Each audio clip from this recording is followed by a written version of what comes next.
जारी कर दिया, पहला दिन का लाग रहा सरकार को 3 पट्टा होगा, 2 पट्टा होगा, 1 पट्टा होगा, 2 पट्टा होगा, 3 होगा। 80 सालों बाद और 80 साल से बाहर ही हूँ मैं, 80 साल से बाहर, 80 साल होगी मैं आती जाती हुई। अब हमारी औलाद है, हमारा देवर जेठ भाई, पहले हमारा सास ससुर भाई, अब हमारा देवर जेठ भाई, हमारा मोटियार में भाया, अब हमारी औलाद होगी। अब औलाद अब वो क्वेश्चन क्या दिया खेत ने क्या जान दे समय और वो खेत जैसे मेमर जैसा मन जीर क्या करना हुआ और सरकार क्वेश्चन लाग रही हुआ कभी 1 पट्टो जारी करा, 2 करा, 3 करा, 4 करा, रोजीना पट्टा जारी करा खेत पर। और ओ भाई खेत जमीन देखो करूँ 15 कुंटल 20 कुंटल बाजरो होगो, वीडिया के समय काट ले गए थोड़ा डरमी से। हाँ कहता नहीं बाजरो घर में ढंगा लाग रही, देख लो बटे, बताओ थे अभियान को नहीं। प्रशासन जबरदस्त तरीके से अपनी मनमानी कर रहा है। पहली बात तो आपने कल प्रेस कॉन्फ्रेंस की कलेक्टर साहब ने आपके माध्यम से जो बयान उन्होंने दिया वो सरासर झूठ है, मैं उसका खंडन करता हूँ। आप मीडिया के साथ ही गवाह हो, 12 अक्टूबर को जब आवंटन हो रहे तो हमने इस खेत के अंदर प्रेस वार्ता की थी, इस खेत के अंदर सीटियाँ पड़ी थी, आप खुद इस बात के गवाह थे, हरी फसल खड़ी थी। आज भी यहाँ पर कड़वी खड़ी हुई है, हमने अभी तक इसको नहीं काटा है। और कलेक्टर साहब अपने एक 27 तारीख को जो हमने घेराव रखा था, उस दिन जो हम अंदर गए थे नेताओं के साथ, उस बाइट के अंदर कलेक्टर साहब खुद कह रहे हैं कि अभी आप फसल काट लो, हम फसल को नुकसान नहीं पहुंचाएंगे।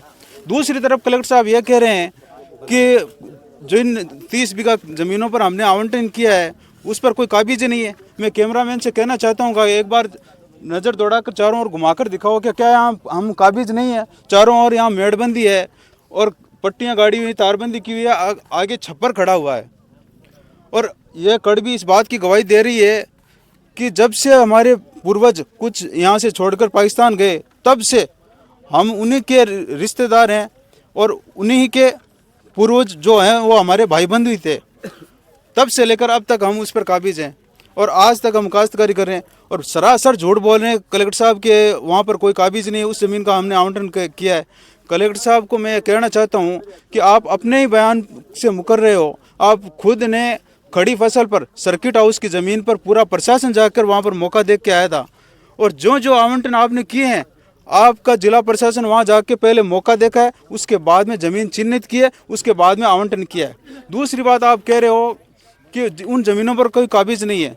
आप जो पटवारी से आपने जो मौका रिपोर्ट मंगाई है उस मौका रिपोर्ट के अंदर आप देखो उसमें बाकायदा लिखा हुआ 12आनी ज़मीन। 12आनी ज़मीन का मतलब होता है जिसमें कृषि कार्य किया जाता है। तो फिर उसने किस्म 12आनी कैसे लिखी?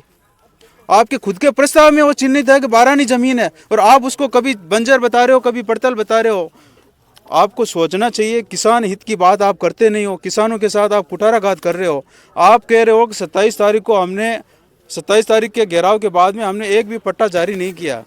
यह ऑन रिकॉर्ड बता रहा है कि 7 तारीख को आपने आवंटन किया यातायात पुलिस थाने में। ऑन रिकॉर्ड बता रहा है, तारीख टाइम बता रहा है, इसी दिन 7 तारीख को ये ऑन रिकॉर्ड हुआ है।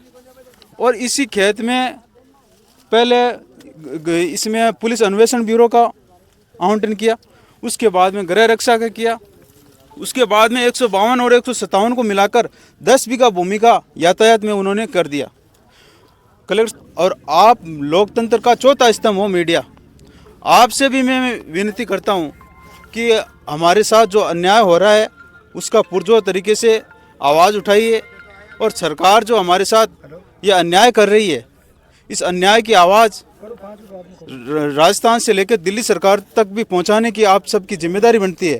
तो आप भी इस जिम्मेदारी को बखूबी निभाएं ताकि हमें न्याय मिले, इंसाफ मिले। आप किस तरह से देख रहे हो, जैसे कि लगातार आप धरने में मौजूद हो और आज लगातार पट्टा जा रहा है, कल कलेक्टर साहब का बयान जारी होने के बाद एक बार फिर से आक्रामक रूप ले रहा है आंदोलन, मिसगाइड कर रहा है बिल्कुल कलेक्टर। और 80 साल से हमने कंटिन्यू काश्तकारी की है, इस ज़मीन पर 80 साल से कंटिन्यू काश्तकारी की है और जो आवंटन कर रहा है ये बिल्कुल गलत है और हम इसका विरोध करेंगे। आका सबका पट्टा खेतम जारी हो रहा है, जी थांक भी हो कि पट्टा जारी अजी माक तो यही है। और 7 तारीख को जाने यूनुस खान जब ज्ञापन देर गया वे 12 नहीं निकलिया और भी तकरीबन 35 मिनट बाद में पट्टो जारी होगो माकाड़ा खेत को। और गुआरू जब कलेक्टर साहब काल था कि मीटिंग के मान बात हुई, कलेक्टर साहब बोल रहा है कि हमने उस ज़मीन पे पट्टे जारी किए हैं जिस ज़मीन पे कोई काबिज नहीं है। तो हम तो हमारे नहीं, हमारे दादा परदादा और हमारे बाप और अभी हम आगे, हम सब इस ज़मीन पे काबिज हैं और आज तक हम ज़मीन को काश्तकार कर रहे हैं और करते रहेंगे और आसानी से ये छोड़ने वाले नहीं है। और मैं कलेक्टर साहब को ये कहना चाहता हूँ, कलेक्टर साहब आप बहुत कुछ मेहनत करके इस पोस्ट पे पहुँचे हो और आप जिस दिन शपथ लेते हो, किस चीज़ के ऊपर हाथ रख के शपथ लेते हो, उस बात को ख्याल में ध्यान में रखते हुए आप न्याय करने की शपथ लेते हो, तो ये किसानों के साथ में अन्याय हो रहा है। इस बात को आप पूरे अपने दिमाग में रखें कि किसानों के साथ में ये अन्याय हो रहा है।